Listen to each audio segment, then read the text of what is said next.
Bienvenue à nouveau dans notre petite étude de tournage sur bois. Aujourd'hui, on va préparer une vidéo pour ceux qui ont envie de tourner leur premier bowl, mais n'ont pas encore osé de le faire.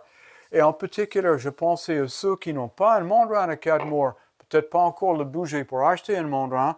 Donc, on va faire notre bowl en utilisant simplement le plateau à vis qui était vendu avec vos tours, un petit morceau de bois, on va utiliser comme martyr, notre disque en bois et une gouge à creuser. C'est tout, ça va être vraiment tout ce qu'il faut pour tourner notre bowl. Pour ceux qui ont une mandrin à 4 mois, je vais donner les détails ici ou là dans la vidéo pour que vous pouvez suivre exactement le même parcours que nous et réaliser votre premier bowl. Pour les tourneurs plus expérimentés, il y aura peut-être quelques détails dedans, mais c'est vraiment une vidéo prévue pour les débutants. On y va?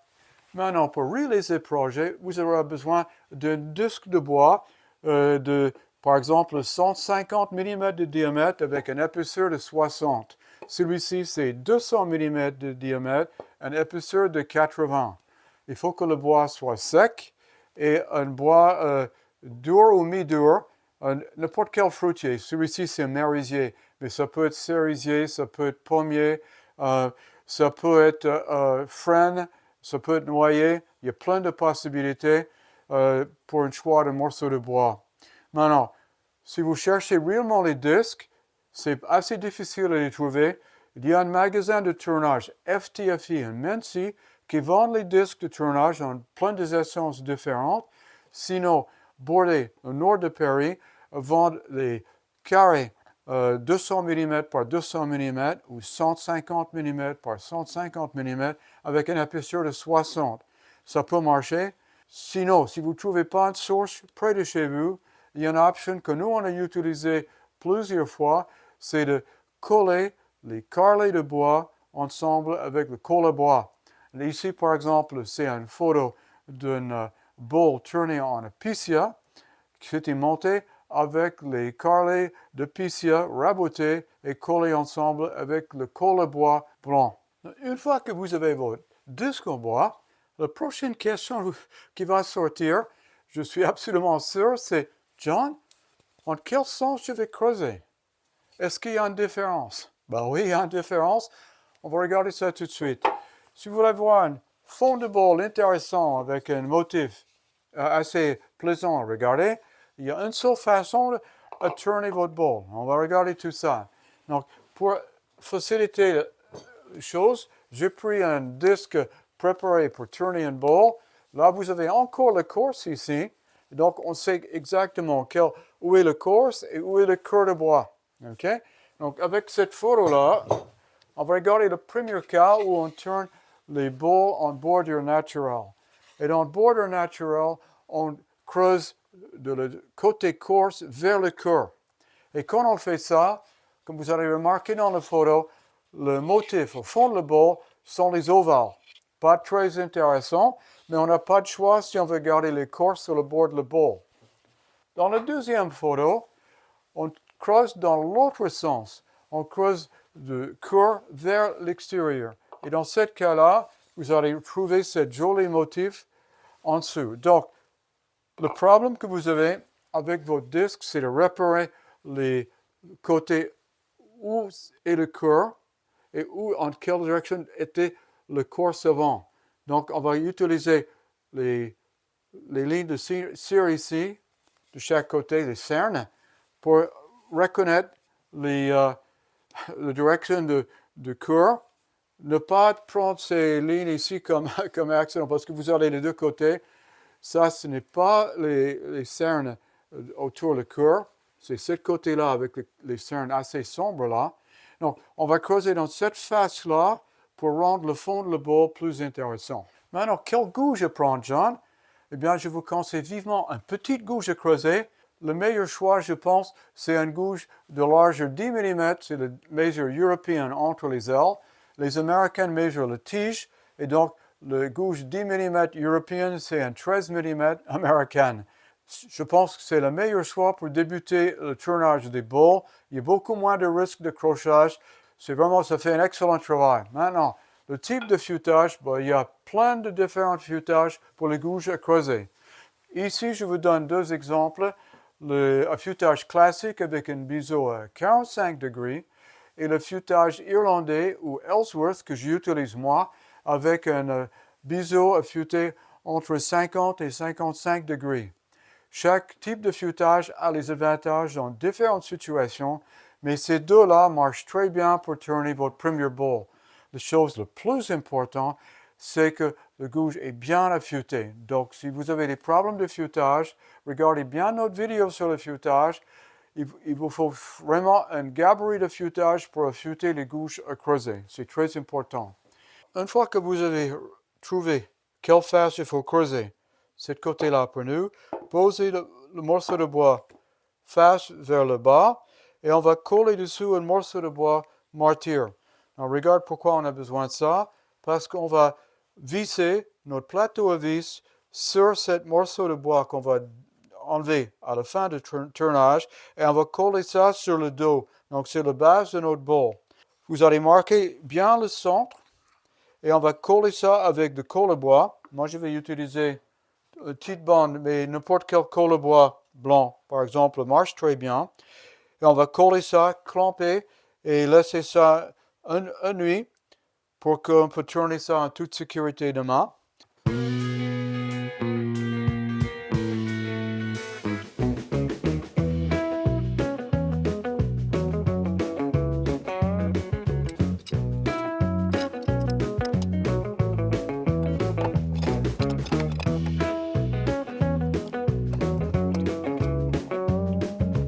Là, il est midi du lendemain et notre morceau de bois, le martyr là, il est bien collé à notre pièce.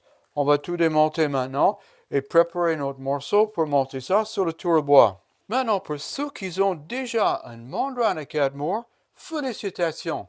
Vous avez gagné une demi-journée de travail pour votre projet. Parce que vous n'avez pas besoin de coller un morceau de bois martyr sur votre pièce. On va prendre le disque comme il est. Il faut simplement pré-percer un trou ici. Now, je vais vous montrer comment on va le faire. Vous allez chercher dans votre kit pour votre mandrin.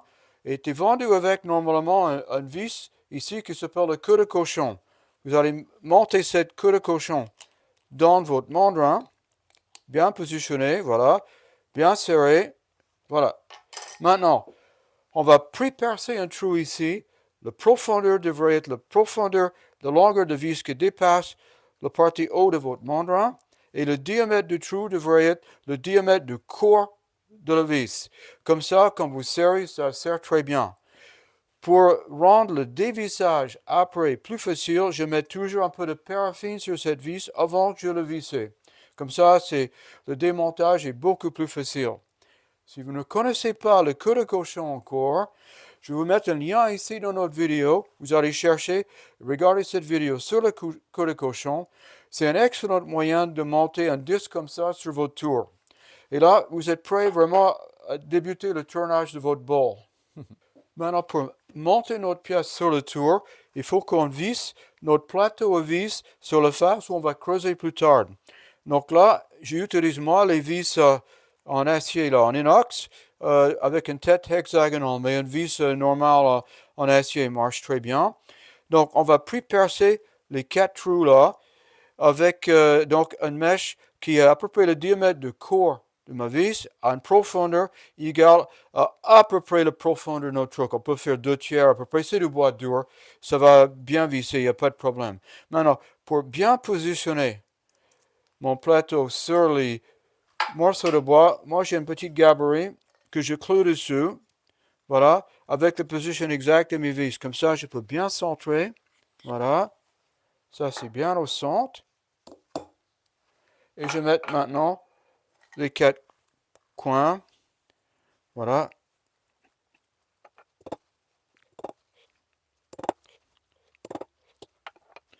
Et on devrait retrouver mes marques maintenant. Voilà. Bien évident. Je vais les entourer quand même. Voilà. Et là, mon plateau vis va être parfaitement centré.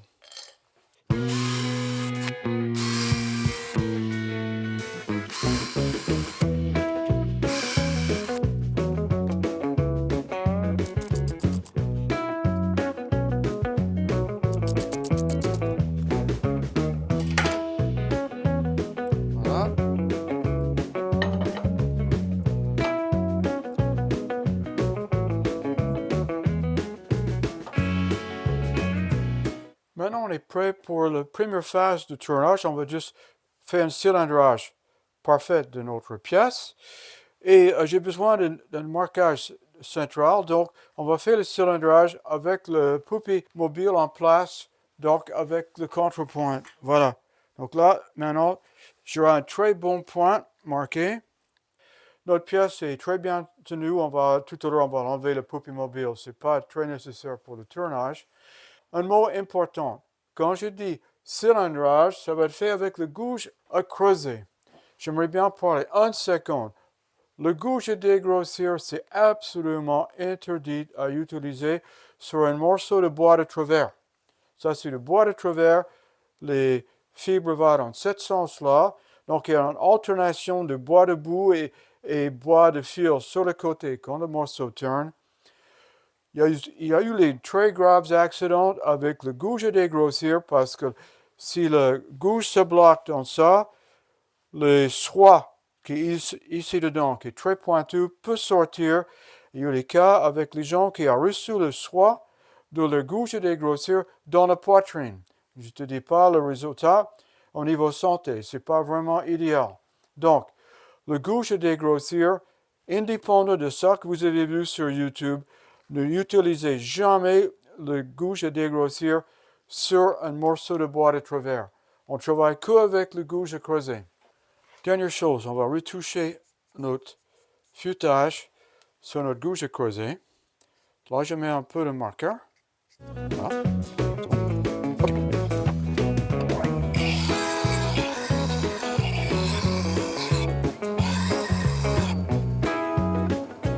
Et voilà. Si c'est la première fois que vous commencez à utiliser votre gouge à creuser, je vous conseille vivement à regarder la vidéo ici. C'est notre première vidéo sur la gouge à creuser. Visionnez bien cette vidéo avant de travailler dessus. Maintenant, dans cette vidéo, je parle d'une astuce. On va reparler ici. Vous prenez un petit feutre rouge et vous marquez une ligne dans le centre de votre gouge ici. Voilà. Maintenant, pendant le tournage, si vous voyez la ligne rouge apparaître, votre gouge est trop ouverte et vous risquez un accrochage. Bon, avec ça, je pense qu'on est prêt pour débuter notre tournage. Pour débuter le cilindrage, je règle le porte-outil pour que ma gouge, quand je tiens la gouge avec le corps ici à 45 degrés à peu près, la ligne de gouge est à peu près à la hauteur de la ligne centrale de mon tour là. Donc, je vais ouvrir la gouge ici entre 10 et 11 heures et on va procéder lentement ici pour couper. Et vous voyez, je me déplace mon corps avec le gouge bloqué contre mon corps pour cette partie-là. Maintenant, une petite remarque aussi, ne prendre pas beaucoup de bois, juste un tout petit peu pour égaliser la surface. Et on va faire plusieurs passages pour cylindrer ce morceau. Maintenant, avant de mettre le tour en route, vous tournez toujours la pièce pour vérifier qu'il n'est pas bloqué contre le porte-outil. Maintenant, on va mettre le tour en route. Voilà, en bas vitesse. Je vais mettre ma main ici sur les poupées mobiles et je vais augmenter la vitesse pour voir. Là, je suis 300, 400. Tout va bien, il n'y a pas trop de vibration. Voilà, je suis 600. Je commence à avoir un peu de vibration. Je vais juste un tout petit peu dessus. Là, c'est bon. 700, 800. Bon, là, ça, c'est trop. Donc là, j'ai pas trop de vibration.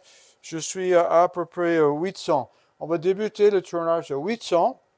Donc, je vais stopper pour une seconde maintenant. Maintenant, n'oubliez pas votre casque de protection, votre visière de protection.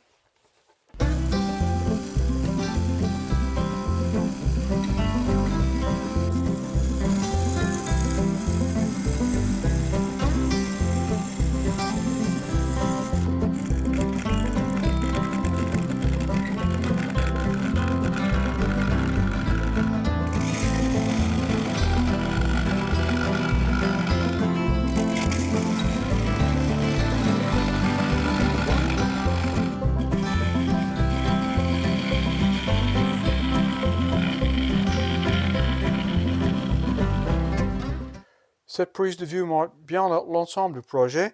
Donc ça, c'est notre disque cylindré, il est propre. Et là, c'est le martyr un morceau de bois qu'on va jeter après, mais en fait, pour le moment, il va être utilisé pour poser les plateaux à vis dessus quand on fait le creusage de l'intérieur du bol. Pour le moment, on va le laisser et on va former maintenant l'extérieur de notre bol. Pour vous aider à mieux visualiser l'ensemble du projet, je vous ai préparé ce dessin en coupe du bol. En vert, vous voyez le vue en coupe du bol une fois que le tournage soit terminé. En bas, en brun, vous avez le morceau de bois martyr. Et là, j'ai dessiné le plateau à vis vissé dessus. En rouge, il y a une extension d'environ 15 mm du même diamètre que le bois martyr vers l'extérieur de votre bol.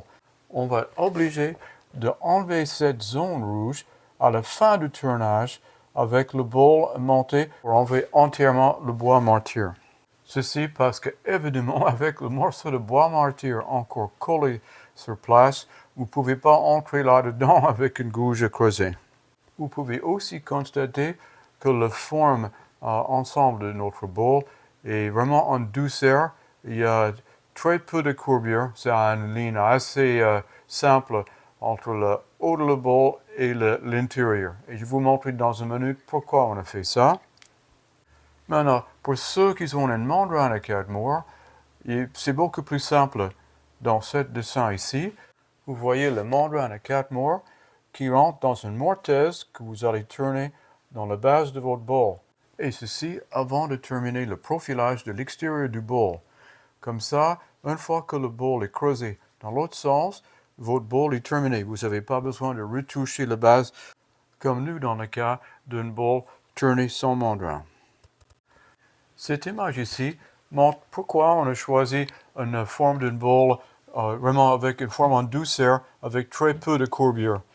Ici, la ligne pointillée verte montre les contours internes de votre bol. Et là, j'ai mis 4 positions de votre gouge à creuser, en juste le biseau, en contact avec cette ligne. Parce qu'il faut savoir, si vous perdez le contact du biseau avec l'intérieur de votre bol, vous perdez le contrôle de votre tranchant et vous risquez vraiment un accrochage. Et la zone la plus typique des accrochages, c'est dans la zone de forte courbure entre le bas de la paroi externe et le fond du bol. Et vous avez peut-être remarqué que pas mal de tourneurs plus expérimentés réduisent la longueur de leur biseau en effaçant un peu le talon du biseau. Ça rend le biseau plus court et plus maniable pour faire les virages beaucoup plus serrés. Mais quand on débute, c'est vraiment utile d'avoir un biseau avec un peu plus de longueur. Autre chose qu'il faut remarquer dans ce dessin, c'est quand il y a une forte courbure, il y a un fort changement de l'angle de la gouge. Donc, entre le haut de le bol et le fond de le bol, vraiment, il y a un fort changement. Et avec une forme plus douce, on ralentit vraiment ce changement pour rendre la gouge plus facile à contrôler.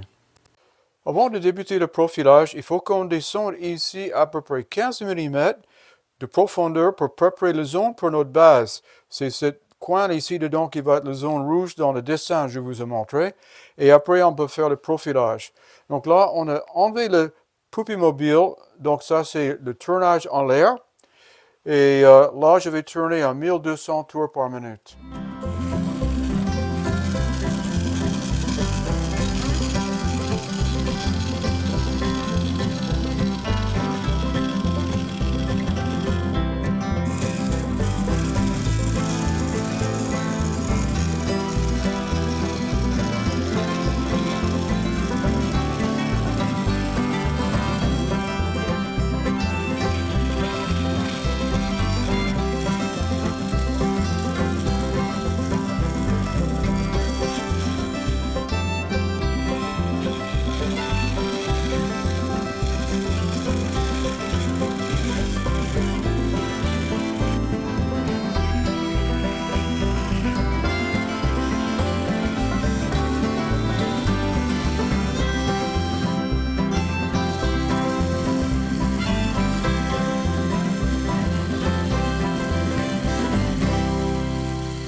Le profilage me semble terminé. C'est vraiment pas mal. Le forme est assez douce.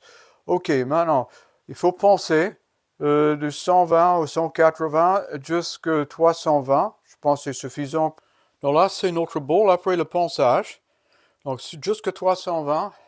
Et le résultat est vraiment sympa. Donc, je pense que ça va être assez joli.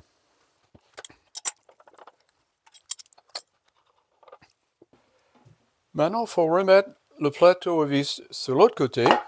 Et là, c'est très important de bien centrer parce que si vous déplacez par quelques millimètres, quand vous commencez à creuser, vous allez rendre compte que l'extérieur de votre bol n'est pas exactement aligné avec l'intérieur du bol. Donc, on va profiter de cette trou qu'on avait mis et ma petite gabarit. Maintenant, vous allez voir pourquoi c'est intéressant d'avoir cette petite gabarit. Je pose le gabarit bien au centre maintenant, bien centré. Voilà. Et maintenant, je vais poser mes clous. Donc là, à 1 ou 2 mm près, je suis bon.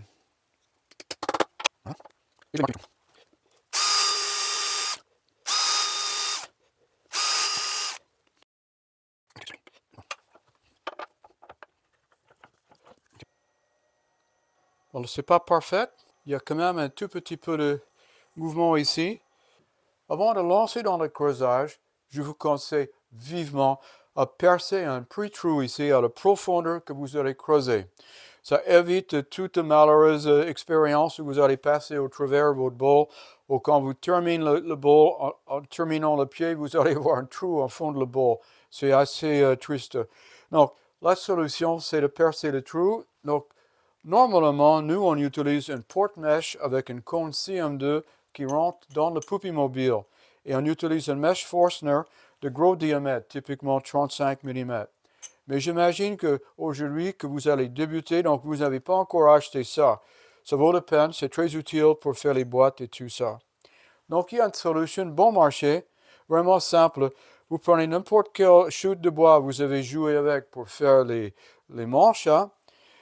Et là, c'est une mèche pour le perçage acier de diamètre 8 mm. Les mèches en bois sont un peu plus agressives. Donc, vraiment, je préfère les mèches acier. Là, c'est un 10 mm. Moi, j'ai les mains costauds, donc c'est bon pour moi.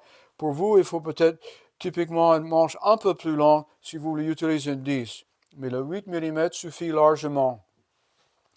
J'ai marqué avec un bout de scotch 56 mm de profondeur. C'est là où je vais arrêter pour me laisser un peu de marge pour que je peux entrer un peu en bas ici pour terminer la forme de mon bol. La technique est très simple. Vous allez utiliser n'importe quel outil que vous avez, un grand orge, n'importe quelle gouge, juste pour débuter un petit trou ici qui permet de démarrer cet outil doigt au centre. Ensuite, en bas vitesse, moi je tournerai à 400. Vous alignez l'outil bien parallèle à l'axe du tour et vous poussez. Et retirez souvent pour enlever les copeaux pour ne pas avoir cet outil bloqué dedans. Ça serait quand même malheureux.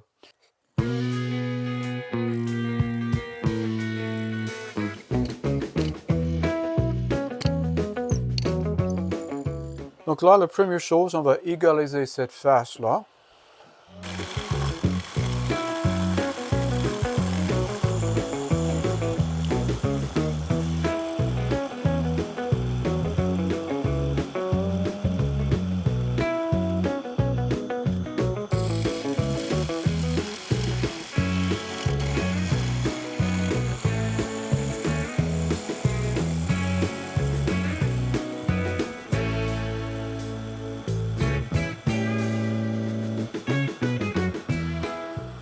Donc là, j'ai marqué à peu près 10 mm.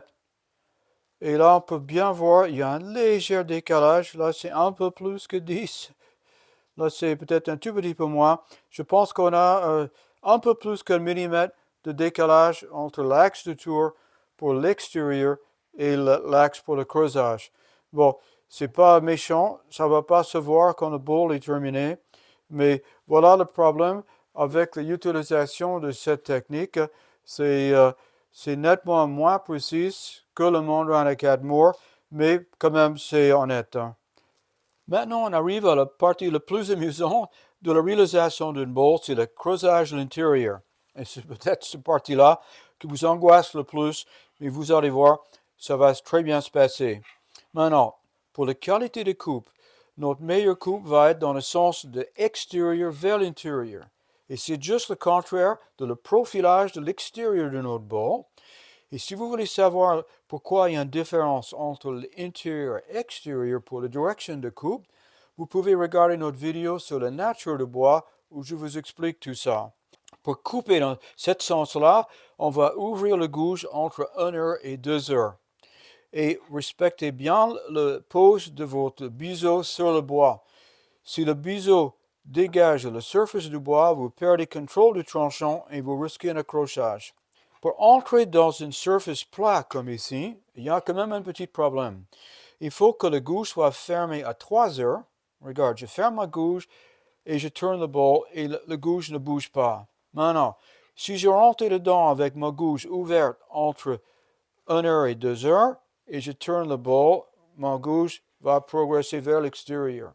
Pour éviter de détruire la bordure ici, vous allez entrer dedans sur 2-3 mm avec pas mal de pression sur le porte-outil, la gouge fermée à 3 heures.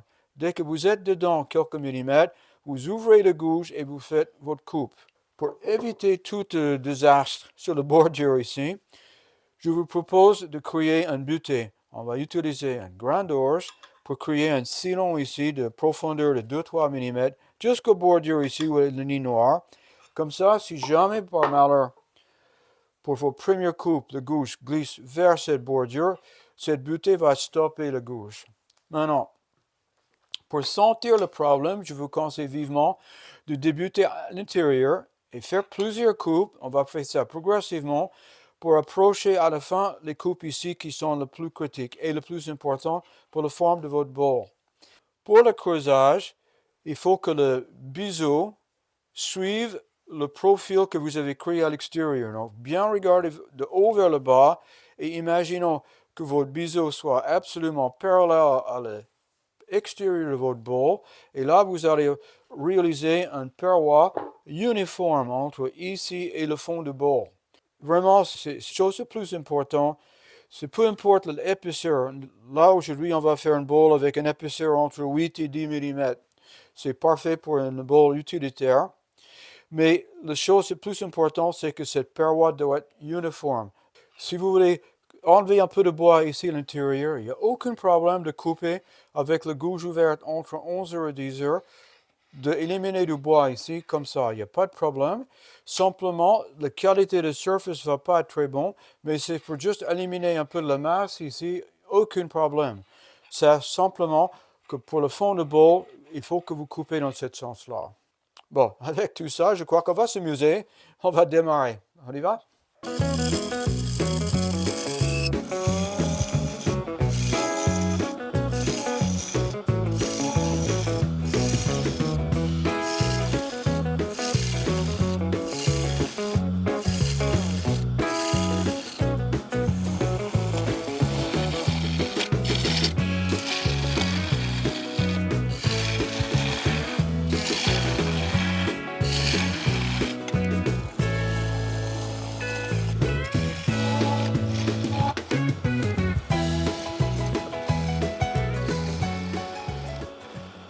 Maintenant, on arrête un moment pour une petite discussion sur les détails. Faire à mesure que vous avancez dans le creusage, il faut stopper périodiquement et modifier la position de votre porte-outil. Il faut que la distance entre le point d'appui sur le porte-outil et votre tranchant soit au minimum. Si la distance est trop grande, j'aurai un très grand porte-feuille et vous risquez de perdre contrôle de votre tranchant. Alors, il faut vraiment que la distance soit la plus courte possible. Mais quand vous faites ça, s'il vous plaît, avant de démarrer le tour de nouveau, vous avez modifié la position de porte-outil. Tourne le bol pour vérifier qu'il n'est pas coincé. Ben, c'est classique. Tout le monde a pété une bol un jour avec cette petite bêtise. OK. Autre chose, votre hauteur de porte-outil, il faut que ce soit bien aligné pour que vous êtes en train de couper sur l'axe central de votre tour. Autre chose, le bois tourne plus vite ici qu'ici. C'est en fonction de rayon. Vous pouvez couper rapidement ici et faire à mesure que le rayon réduit, vous ralentissez votre vitesse et vous terminez très lentement pour la coupe ici. Comme ça, vous aurez une coupe propre toute le long de coupe. Dernier petit détail, quand j'arrive dans la zone centrale, je ferme la gouge vers 3 heures, juste les derniers quelques millimètres, je ferme la gouge à 3 heures et je commence un mouvement haut et bas pour juste couper la partie centrale pour éliminer la formation d'une petite pointe au milieu ici. Là, on a un trou, donc il n'y a pas trop de problème, mais vous allez voir en bas, quand on arrive avec le fin de bol, cette geste ici élimine la pointe et vous avez un bol absolument plat en bas.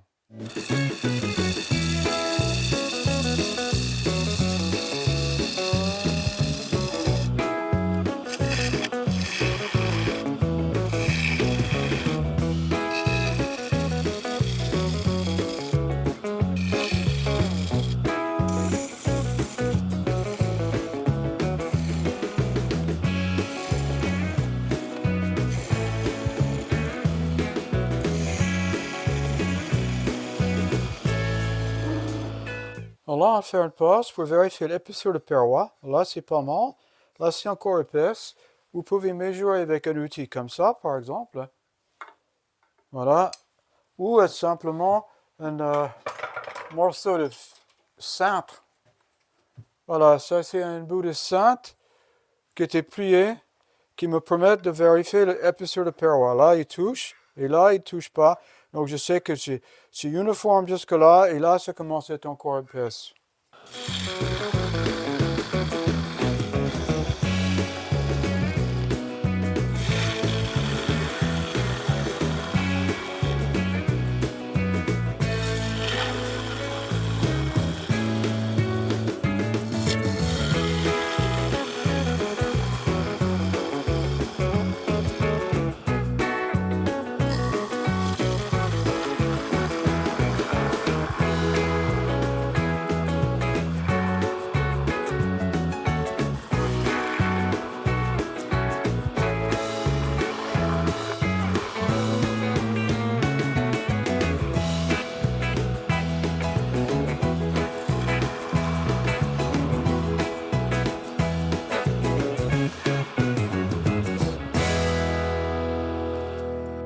Donc là, notre creusage est terminé. Il faut poncer maintenant. C'est assez joli. Bon, on voit bien la différence entre le paroi ici et le paroi là. C'est pas dommage, mais c'est clair que c'était vraiment pas centré. Bon, comme je l'ai dit, c'était le problème avec cette technique. Maintenant, si par contre, si vous avez les marques d'outillage ici en bas, il y a une astuce que vous pouvez utiliser. Vous pouvez utiliser un racloir à double biseau. Celui-ci, c'est un fait maison. À partir d'un racloir normal, vous pouvez regarder notre vidéo sur les racloirs. Je vous explique ça. Là, c'est une version commerciale avec le biseau dans l'autre sens. Ça, c'est fait par Seaman Hope. C'est rond. Donc, là, le petit biseau est là. Ici, sur le mien, le petit biseau est vers le haut. C'est aucun problème. Le problème, c'est l'angle entre les deux biseaux. Et là, pour que ça marche bien, il faut que vous montez le morphile pour qu'il y ait juste, là, on le sent bien dessus. Et ça permet de juste égaliser le surface. Et pour ça, on va monter le tour vers 1800 tours par minute, quelque chose comme ça. Donc là, le ponçage de l'intérieur est terminé, jusqu'à 320. C'est pas mal. Il faut qu'on enlève le bois martyr et termine la base. Et pour ça, vous aurez besoin d'un plateau de reprise. Celui-ci, c'est en contreplaqué. Ça fait 20 cm de diamètre. On va monter les plateaux à vis dessus. Comme ça, on peut mettre ça sur le tour. Vous allez voir, on va appuyer cette boule sur cette plateau de reprise pour terminer la base.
Voici après le ponçage ici. Donc là, vous voyez plus du tout la différence entre la zone ici et la zone là.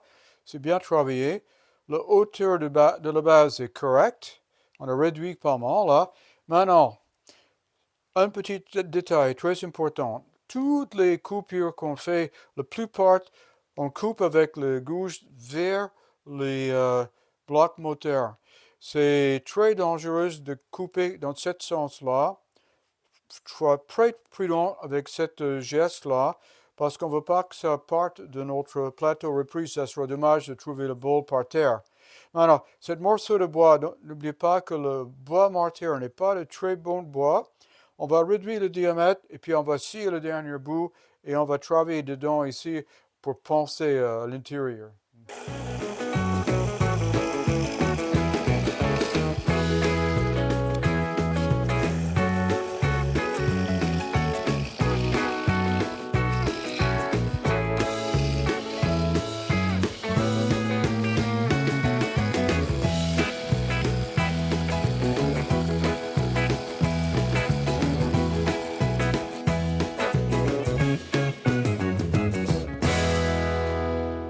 Voici le bol après sa première couche de huile de finition, huile de tongue.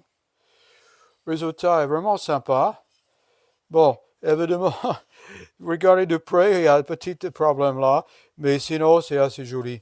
Et pour un premier bol, je trouve que c'est vraiment sympa. Et on a tout fait sans le mandarin à 4 mois comme promis. Eh bien, notre projet est terminé. C'est vraiment sympa. J'espère que ça vous a plu.